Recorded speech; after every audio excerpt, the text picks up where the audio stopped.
बाबर भाई की हो रहा है इंजन सारा क्यों खोल रखा है मोटरसाइकिल का? ਇਹਦਾ ਇੰਜਨ ਸੀਲ ਹੋ ਗਿਆ ਸੀ।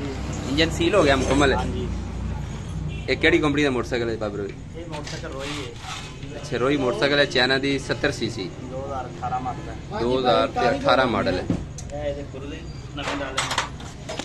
अच्छा इंजन क्यों सील होया केड़ी वजह तो इंजन सील होंदा साडे नाज़रीन नूं माड़ा दस्सिया जी उच्ची आवाज़ नाल बाबर भाई। ਇਹਦਾ ਮੋਬਾਈਲ ਇੰਜਨ ਦੇ ਵਿੱਚ ਖਤਮ ਹੋ ਗਿਆ ਸੀ इंजन दे विच मोबाइल जदों खत्म हो जावे ਤੇ ਮੋਬਾਈਲ ਇਹਨਾਂ ਨੇ ਚੇਂਜ ਨਹੀਂ ਕੀਤਾ ਇਹ ਮੋਬਾਈਲ ਖਤਮ ਹੋ ਗਿਆ ਇਸ ਵਜ੍ਹਾ इंजन सील हो गया ते इंजन जदों सील हो जावे ते उनदा साडे नाज़रीन नूं माड़ा खर्चा दसो कितना खर्चा उनदे ते आ जांदा है किन्ने पैसे लगदे ने इंजन ते? ਇੰਜਨ ਸੀਲ ਹੋਇਆ ਇੰਜਨ ਦਾ ਸਾਰਾ ਕੰਮ ਕਰਵਾਇਆ 10-11 ਹਜ਼ਾਰ ਰੁਪਏ ਲੱਗ ਗਿਆ। 10-11 ਹਜ਼ਾਰ रुपए ਦੇ ਮੁਕੰਮਲ ਖਰਚਾ ਆ ਗਿਆ ਇੰਜਨ ਜਦੋਂ ਸੀਲ ਹੋ ਜਾਵੇਗਾ। ਉਹਦੇ ਵਿੱਚ ਜਦੋਂ ਸੀਲ ਹੋ ਜਾਵੇ ਕੀ ਕੀ ਚੀਜ਼ਾਂ ਪੈਂਦੀਆਂ ਨੇ ਮਾੜਾ ਜਿਹਾ ਨਾਜ਼ਰੀਨ ਨੂੰ ਦੱਸਿਆ ਜੀ। ਸਟੈਂਡਰਡ ਤੇ ਕੇਬਲਾਂ ਕਿੱਥੇ ਹੈ? ਆ ਦੇਖੋ ਜੀ ਦੋਸਤੋ ਇਹ ਇੱਕ ਟਾਈਮਿੰਗ ਚੈਨ ਹੈਗੀ ਇੱਕ ਹੈ ਪੁਰਦਾ ਹੈਗਾ। ਅੱਛਾ ਇਹ ਬਾਬਰ ਵੀ ਦੱਸਿਆ ਜੀ ਮਾੜਾ ਜਿਹਾ ਇਹਨੂੰ ਕੀ ਕਹਿੰਦੇ ਨੇ? ਇਹ ਟਾਈਮਿੰਗ ਚੈਨ ਖਰਾਬ ਅੱਛਾ ਟਾਈਮਿੰਗ ਚੈਨ ਖਰਾਬ ਹੈ ਨਵੀਂ ਪਈ। ਗਰਾਰੀਆਂ ਦੇ ਦੰਦੇ ਟੁੱਟ ਗਏ ਇਹਦੇ ਤੀਸਰੇ ਗੇਅਰ ਦੀਆਂ। ਅੱਛਾ ਤੀਸਰੇ ਗੇਅਰ ਦੀ ਗਰਾਰੀ ਦਿੰਦੇ। ਫਿੰਗਰ ਇਹਦਾ ਨਵਾਂ ਡਾਲਿਆ। ਅੱਛਾ ਗੇਅਰ ਦੀ ਗਰਾਰੀ ਹੈ। ਗੇਅਰ ਦੀ ਗਰਾਰੀ ਇਹ ਬੈਰਿੰਗ ਇਹਦੇ ਖਰਾਬ ਸੀ। ਬੈਰਿੰਗ ਖਰਾਬ ਹੈ ਨਵੇਂ ਪੈ ਗਏ ਨੇ। ਇੱਕ ਹੈ ਫਿੰਗਰ ਇਹ ਕਲਚ ਆ ਫਿੰਗਰ ਇਹ ਕਲਚ ਕੋਲਾ ਇਹ ਵੀ ਨਵਾਂ ਪਾਇਆ। ਅੱਛਾ ਹੋਰ ਇਹਦੇ ਵਿੱਚ ਕੀ ਕੀ ਨਵਾਂ ਪਿਆ ਇਹਦੇ ਵਿੱਚ? ਪਲੇਟਾਂ ਵੀ ਨਵੀਆਂ ਕਲਚ ਪਲੇਟਾਂ ਨਵੀਆਂ ਪੈ ਗਈਆਂ ਨੇ। ਰਿੰਗ ਪਿਸਟਨ ਵੀ ਨਵਾਂ ਡਾਲਿਆ। ਅੱਛਾ ਰਿੰਗ ਪਿਸਟਨ ਵੀ ਨਵਾਂ ਪੈ ਗਿਆ। ਇਹ ਦੋਸਤੋ ਇਹਦਾ ਰਿੰਗ ਪਿਸਟਨ ਪਹਿਲੇ ਜਿਹੜਾ ਸੀ ਜੈਨਮਨ ਖਰਾਬ ਹੋ ਗਿਆ ਇਹ ਨਵਾਂ ਪਾਤਾ ਜੀ।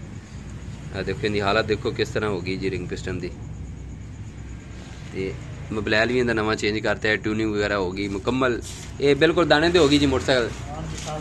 11,000 10,000 ਰੁਪਏ ਜਿਹੜਾ 10 ਤੋਂ 11,000 ਰੁਪਏ ਦੇ ਉੱਤੇ ਖਰਚਾ ਲੱਗ ਗਿਆ। ਹਾਂਜੀ ਓਕੇ ਮਜ਼ਦੂਰੀ ਪਾ ਕੇ ਬਗੈਰ ਮਜ਼ਦੂਰੀ ਤੋਂ ਮਜ਼ਦੂਰੀ ਤੋਂ ਬਗੈਰ ਮਜ਼ਦੂਰੀ ਤੋਂ ਜੀ 10 ਤੋਂ 11,000 ਦੋਸਤੋ। ਅਗਰ ਤੁਹਾਡਾ ਵੀ ਮੋਟਰਸਾਈਕਲ ਦਾ ਅਗਰ ਇੰਜਨ ਸੀਲ ਹੋ ਜਾਵੇ ਮੋਬਾਈਲ ਨਾ ਹੋਣ ਦੀ ਵਜ੍ਹਾ ਤੋਂ ਤੇ 10 ਤੋਂ 11,000 ਰੁਪਏ ਉਹਦੇ ਤੇ ਖਰਚਾ ਆਏਗਾ ਤੇ ਇਹ ਮੋਟਰਸਾਈਕਲ ਜਿਹੜਾ ਤੁਹਾਡਾ ਜੀ ਠੀਕ ਹੋ ਜਾਏਗਾ। ਇਹ ਇੰਜਨ ਦੇਖੋ ਜੀ ਆ ਇੱਕ ਇਹਦੀ ਫੱਟੀ ਹੈ ਇੰਜਨ ਦੀ ਬਣੀ ਫੱਟੀ ਦੇ ਉੱਤੇ ਖੋਲ ਕੇ ਮੋਟਰਸਾਈਕਲ ਦਾ ਇੰਜਨ ਤੇ ਇਹ ਫੱਟਾ ਨੂੰ ਇੰਜਨ ਦਾ ਫੱਟਾ ਨੂੰ ਕਹਿੰਦੇ ਨੇ ਦੋਸਤੋ।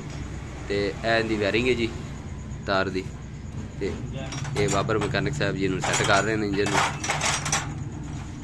ਤੇ ਇਹ ਮੋਟਰਸਾਈਕਲ ਤੁਹਾਨੂੰ ਦਿਖਾਉਂਦੇ ਆ ਮੋਟਰਸਾਈਕਲ ਦਾ ਬਾਬਰ ਕਿੱਥੇ ਬਾਹਰ ਖੜੋਤਾ ਹੈ।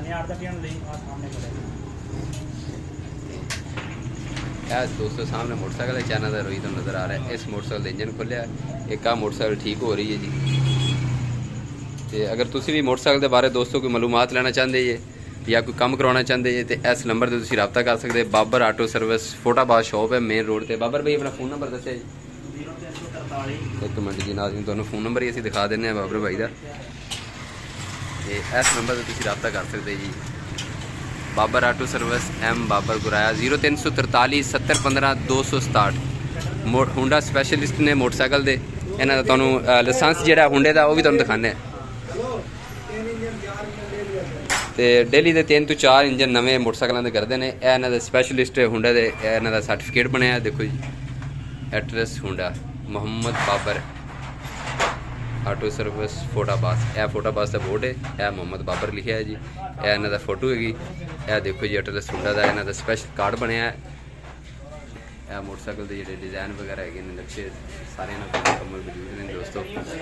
तो वीडियो अच्छी लगे दोस्तों लाइक कर दें शेयर कर दें चैनल को सब्सक्राइब कर दें ताकि इस तरह की और अच्छी वीडियो जो है वो हम आपके लिए लेकर आते रहेंगे। थैंक्स अल्लाह हाफिज़।